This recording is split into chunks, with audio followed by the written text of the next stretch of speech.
Endiki leksiyemizin mavzusu bunda hürmetli vatandaş. Doklad. Amerika Cumhuriyeti bilen bolgan iqtisad, savdo münasebetlerini qayta o'ylash kerak. Mavzuda xabar işkincenin birinci günü Amerika avazdan Xitoy til programmasi e'lon qilindi. Xabar bunday boshlandi. Washington. Amerika Cumhuriyeti davlatining savdo suhbat vakillari Washingtonda yana bir navbatlik savdo suhbati o'tkazib o'tdi. 3-ayning birinchi kuni eng oxirgi vaqt yetib kelishdan burun kelishim imzolashni umid qilishib o'tdi. Lekin yaqinda e'lon qilingan bir parcha dokladda bunday hisoblandi. Amerika Cumhuriyeti bilan bo'lgan iqtisod munosabatlarini qaytadan o'ylab bir taraf qilish lozim.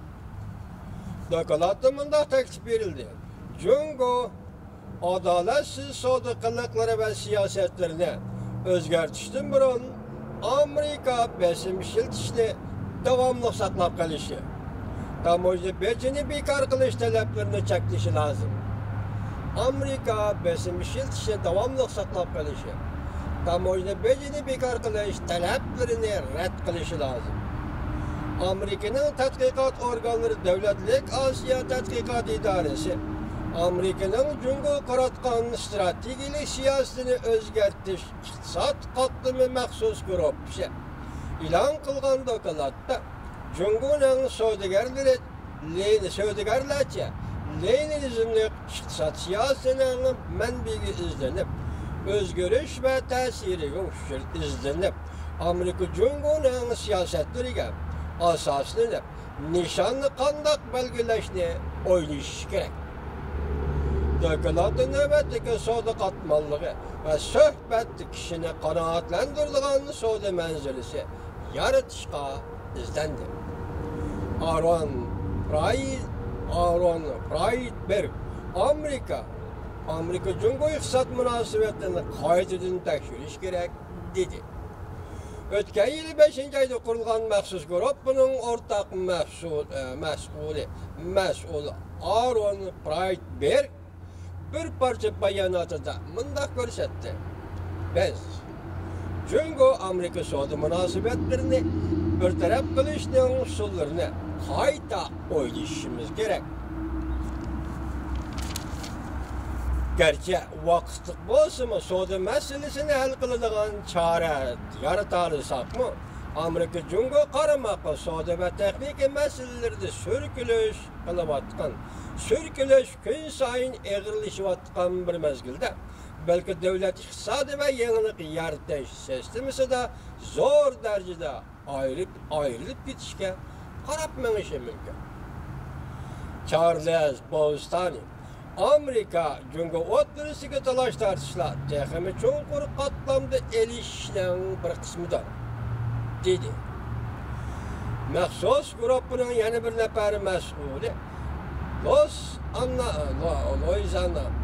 maxsus guruhning yana bir nafar mas'uli Louisiana shtat Cumhuriyetçiler Partiyasining a'zosi Charles Bostani bayonotida bunday ko'rsatdi.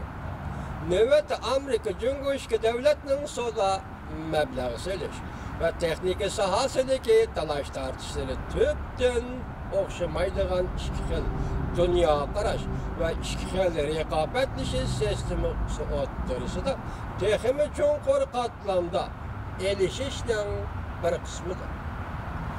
Cumhuriyetning xalqaro tartibga xiris paydo qilishi murakkab, balki uzun muddatlikdir. Navbatdagi Amerika Cumhuriyeti savdo qatmanligini qanday hal qilish kerak? Dokladda navbatda Amerika Cumhuriyeti savdo talash tortishi qanday bir taraf qilish to'g'risida taklif berildi. Jumladan Cumhuriyetga besim ishlatish, Cumhuriyetning hayvilik ham bozorni burmalaydigan savdo siyosatini o'zgartirishga haydakchilik qilish, sanoat va fan texnika siyosatida zarur va dalillangan taraqqiyotlarga erishishdan burun tamoyil bejini bekor qilish talablarini rad qilish qatorliqlar. Dokladda Amerikaning yana boshqa Cumhuriyetning bulanç xarakterli siyosati ve adaletsiz savdo qiliqlardan ansirayotgan davlatlar bilan hamkorlashishga murojaat qildi.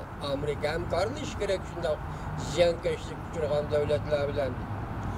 Aqsaray Davlatlik savdo komitetining mudiri Navarro vakilligidagi qattiq qo'llab Jungo bilan suhbat elib berish bu faqat vaqt isrof qilishdir deb ko'rsatdi.